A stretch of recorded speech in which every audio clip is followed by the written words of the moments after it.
नमस्कार, मैं हूं अंजलि इस्टवाल और आपको एक बार फिर से याद दिला दूं कि एनडीटीवी इंडिया पर हमारा कार्यक्रम जाता है कोरोना वायरस पर, खास तौर पर दोपहर 12:30 बजे और रात को 10:30 बजे। खैर, जो आज चर्चा हम करना चाहते हैं वो ये कि इंडिया के जो नंबर्स बढ़ रहे हैं, यानी कि जो सेकेंड वेव है, वो हम सभी देख सकते हैं कि कितनी तेजी से बढ़ रहे हैं। लेकिन कोई भी देश की जो कर्व होती है या जो स्पीड होती है कर्व के आगे बढ़ने की, वो सबसे ज्यादा उसको जो पावर देता है वो राज्य होते हैं जहां सबसे ज्यादा नंबर बढ़ रहे हैं, जो कि अब तक भारत के लिए महाराष्ट्र था। महाराष्ट्र से सबसे ज्यादा नंबर्स आते थे, इसलिए वहां पे सबसे ज्यादा जो स्पीड देखी गई थी नंबर्स के बढ़ने की, वही हमारे देश की कर्व में भी रिफ्लेक्ट हो रहा था। लेकिन अब महाराष्ट्र के नंबर्स पे थोड़ी लगाम लग गई है। ऐसे में क्या हम ये मान के चलें कि भारत के नंबर पे भी लगाम लग जाएगी?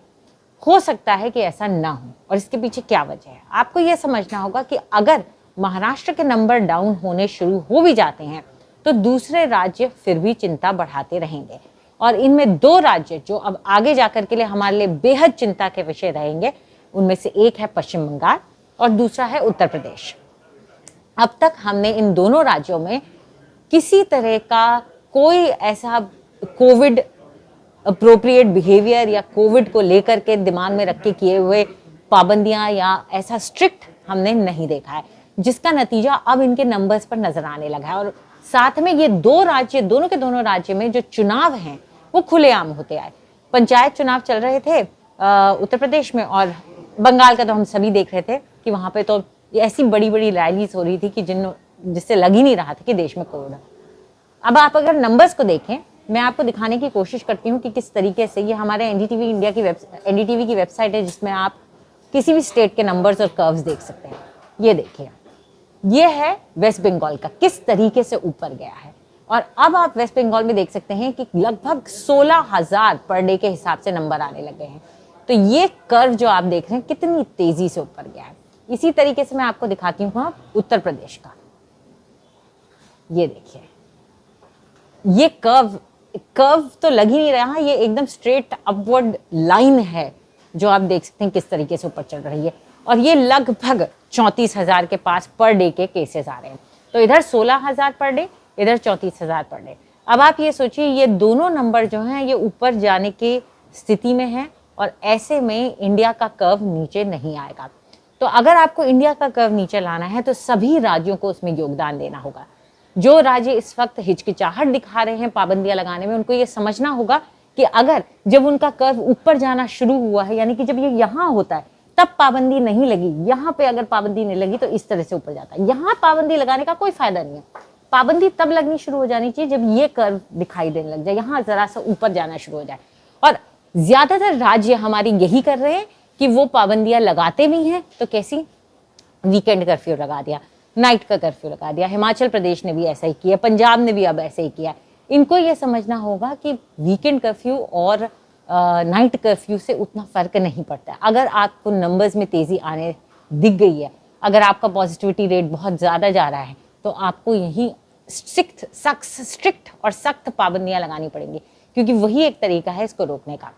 और जो इंडिया के नंबर्स हैं उनको भी नीचे लाने का तरीका यही है कि सब राज्य अपने अपने इलाकों में सख्त पाबंदियां लगाएं, तभी जाकर के कुछ हो पाएगा। एक और चीज जो इन राज्यों को जहां पे नंबर्स अभी बहुत हाई नहीं है, ये समझनी होगी कि इनको ये एंटिसिपेट करके चलना होगा। भगवान न करे, खुदा ना खास्ता कि ये दिन देखना पड़े जो दिल्ली में हुआ, वो दूसरे राज्यों को देखना पड़े, लेकिन उनको ये एंटिसिपेट करके चलना होगा कि हो सकता है कि हमारे नंबर्स इसी तरह से ऊपर जाएं, हो सकता है कि हमारी स्वास्थ्य व्यवस्था उसी वक्त तरह से चरमरा जाए जैसे दिल्ली की चरमराई है, और उनको इसके लिए तैयारी करनी होगी। अभी भी वक्त तो है इनके पास। हालांकि उत्तर प्रदेश में जिस तरह की खबरें आ रही हैं, हमारे चैनल पे आज हम पूरे दिन दिखाते रहे हैं, आगरा से जिस तरह की खबरें आई हैं, मुजफ्फरपुर से जिस तरह की खबरें आई हैं, ये सब हमें चिंता पैदा करती है हमारे मन में। क्योंकि आपको, अगर सरकार इस बात को एक्नॉलेज नहीं करेगी, अगर सरकार इस बात को मानेगी नहीं कि उसके पास, उसके सामने ही, उसके आंखों के नीचे ही ये नंबर्स बढ़ रहे हैं और कमियां हैं, त्रुटियां हैं और उन्हें ठीक करने की जरूरत है, तब तक वो कोशिश, उसकी जो कोशिश होगी वो नाकाफी साबित होगी। इसलिए जरूरी हो जाता है कि सारी राज्य सरकार इस बात को समझे कि वो भी किसी वक्त पे दिल्ली की स्थिति में आ सकते हैं और इसकी तैयारी शुरू कर दें अभी से ही।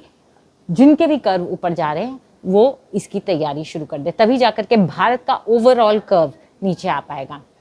वरना जैसा कि हमारे चैनल पे भी हम ये खबरें दिखाते रहे हैं, जितनी मौतें हो रही हैं उतनी मौतें तो आंकड़ों में दर्ज ही नहीं हो रही कोरोना के। जो लोग घर में जिनकी मौत हो जा रही है क्योंकि उनको बिस्तर नहीं मिला, उनको एडमिशन ही नहीं मिला, दाखिला ही नहीं मिला और वो घर पे ही गुजर गए अपने बच्चों के सामने, अपने परिवारजनों के सामने, उनकी तो गिनती ही नहीं हो रही है। उनकी गिनती सिर्फ तब पता चलती है जब उनका शरीर आता है जलाने के लिए या दफनाने के लिए, लेकिन वो कोविड की गिनतियों में नहीं दर्ज हो पाता है। तो ये हमारे देश में एक बहुत बड़ी चिंता रहेगी जिस पे राज्य सरकारों को सोचना पड़ेगा और केंद्र सरकारों को इसका एक साथ मिलकर के कहीं ना कहीं कोऑर्डिनेशन करना पड़ेगा। केंद्र सरकार ही है जो इन राज्य सरकारों को समझा सकती है। इस वक्त हमें अपने देश को लॉकडाउन से नहीं बचाना है, हमें अपने देश को इस बीमारी से बचाना है, मौत के आंकड़े को ऊपर होने से बचाना है। नमस्ते।